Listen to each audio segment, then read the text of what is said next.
After getting pregnant, I could hear the thoughts of the baby inside me. Just as I was happily preparing to share the good news of my pregnancy with my parents, Waylon Jones and Audrey Jones, the baby inside me suddenly cried out for help. She said, "Mom, don't call. Grandpa and Grandma value boys over girls. If they find out I'm a girl, they'll definitely give you abortion pills. I really want to live." I turned off my phone in confusion, afraid that news of my pregnancy might get out. But that night, my house caught fire. I missed 99 distress calls from Waylon and Audrey. In the end, they could only helplessly perish in the flames. I was deeply heartbroken, and my husband, Theodore Carter, stayed by my side through those darkest days. Just as I was preparing to pull myself together, my daughter's voice from inside me came through again. She said, "Mom, you're so pitiful. Dad is secretly meeting his lover at the company. He's only being nice to you out of guilt." I instantly panicked, not knowing what to do. Without much thought, I rushed into Theodore's company, hoping to catch him cheating. But I ended up ruining a company contract worth hundreds of millions of dollars. Theodore was deeply disappointed in me and then brought out divorce papers, forcing me to sign them. I desperately tried to keep him, and then I heard my daughter's voice again. She said, "Dad hates women who keep pestering him.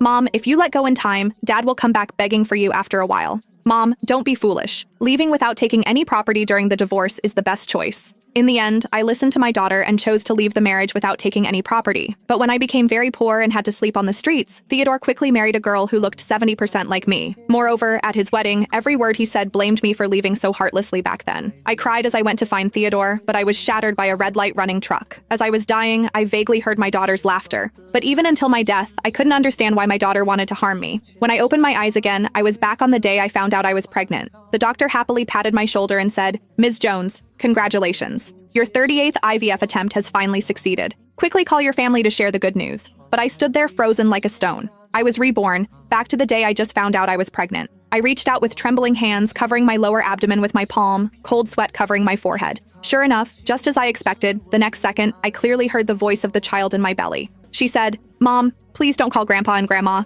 They value boys over girls. If they find out I'm a girl, they'll definitely give you abortion pills. I really want to live." I held my phone tightly, not rushing to make a decision. I clenched my fists, trying to calm my emotions, but my voice still trembled badly. I said, "I want to abort this child." Hearing my words, the doctors who were just congratulating me all froze in place. They knew how much I had suffered to get pregnant and never thought I would say something like this. A doctor patted my shoulder heavily and said, "Ms. Jones, this pregnancy might be your only chance in life to have a child. You have a body that's very difficult to conceive. You must think it through carefully." His words shattered my firm decision to have an abortion. In 6 whole years, I underwent 38 IVF treatments and endured hardships most people couldn't bear, just to finally conceive the child I always wanted. Should I really give up now? That moment of weakness left me without the courage to say, "I want an abortion" again. I comforted myself, thinking the voice I heard was just a hallucination caused by too much stress, or that as long as I ignored the child's thoughts, those terrible things wouldn't happen later. Because I couldn't make up my mind to have an abortion, I felt uneasy all along. Thinking about what was supposed to happen tonight in my previous life, I immediately called Waylon and Audrey to confirm their safety. After learning I was carrying a girl, they showed no sign of dislike. Instead, they were very happy and repeatedly reminded me to take care of myself.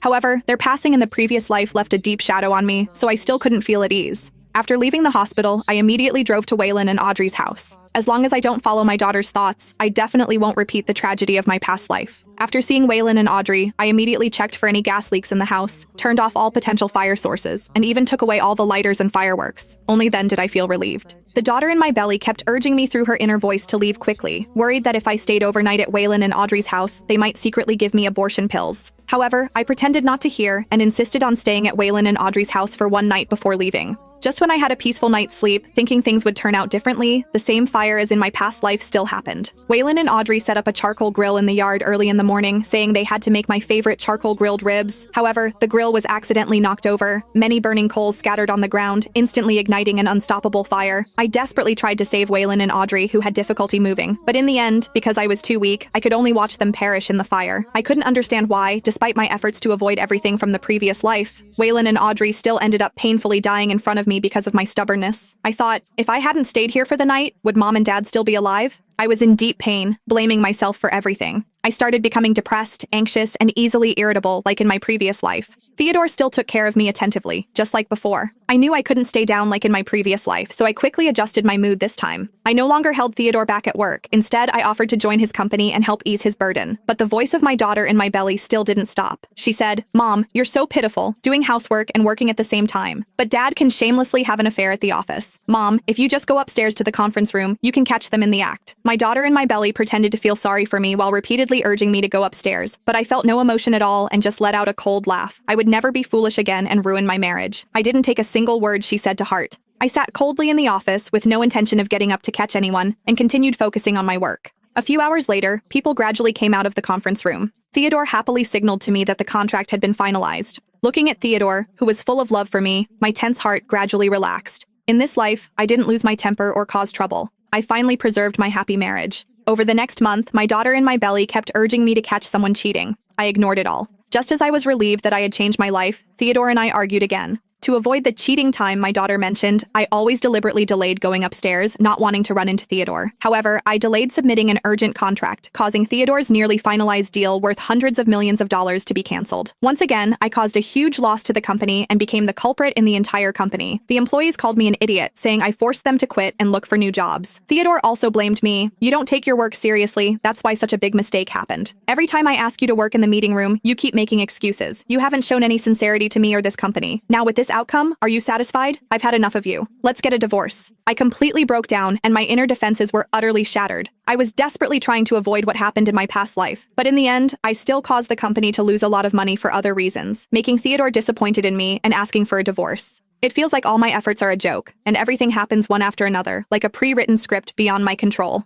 When I received the divorce agreement Theodore handed me, my heart ached so much that I trembled all over. This is the last chance to decide my fate. This time, I must hold on tightly. I said to Theodore, I don't agree to the divorce. Theodore, no matter what difficulties the company faces, I can go through them with you. Divorce won't solve everything. We have feelings for each other, and there's a baby about to be born. Can you give me one more chance to make things right? The daughter in my belly was still shouting, Mom, don't say that. Dad despises women who lower themselves like this. Just choose to leave without taking any property and go. Dad will definitely regret it and beg you to come back crying. I clenched my teeth and firmly ignored her inner voice. Sure enough, after I asked him to stay, Theodore didn't leave heartlessly like in the previous life. I know Theodore didn't cheat at all. He wants a divorce just because he's sulking with me. I started working harder, putting all my energy into the company and Theodore. I know I caused huge losses to the company, so I tried everything to make up for it. I kept promoting the company, actively putting Theodore on TV, and worked hard to boost the company's visibility. Sure enough, with my efforts, the company's revenue skyrocketed. But no matter how hard I tried to stop bad things from happening, fate still unfolded as destined. Theodore attended a talk show. The production team deliberately used misleading editing to make Theodore's relationship with another female guest seem ambiguous.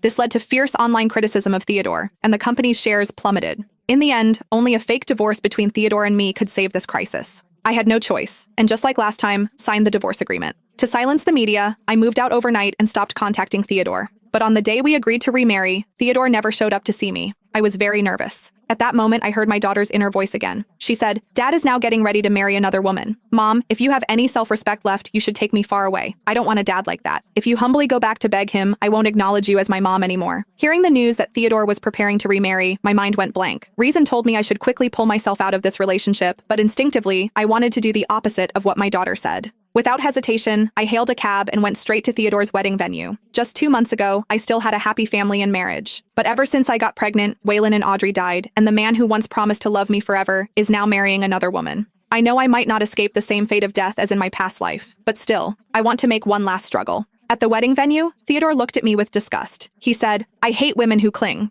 You have no dignity. It's disgusting. I already have the woman I love. How long are you going to keep pestering me? Every word from Theodore was like a sharp knife stabbing into my heart. I opened my mouth but could only shake my head helplessly. I wanted to ask him why my life felt like a pre-written script, why all my efforts seemed useless like a joke. I don't want to die, nor do I want to follow the path fate has already arranged. Just as the moment of my death in the previous life was approaching, the woman who married Theodore suddenly turned her head and gave me a deep look. In an instant, I was shocked to the point of feeling numb. I finally understood why I could hear my daughter's inner voice.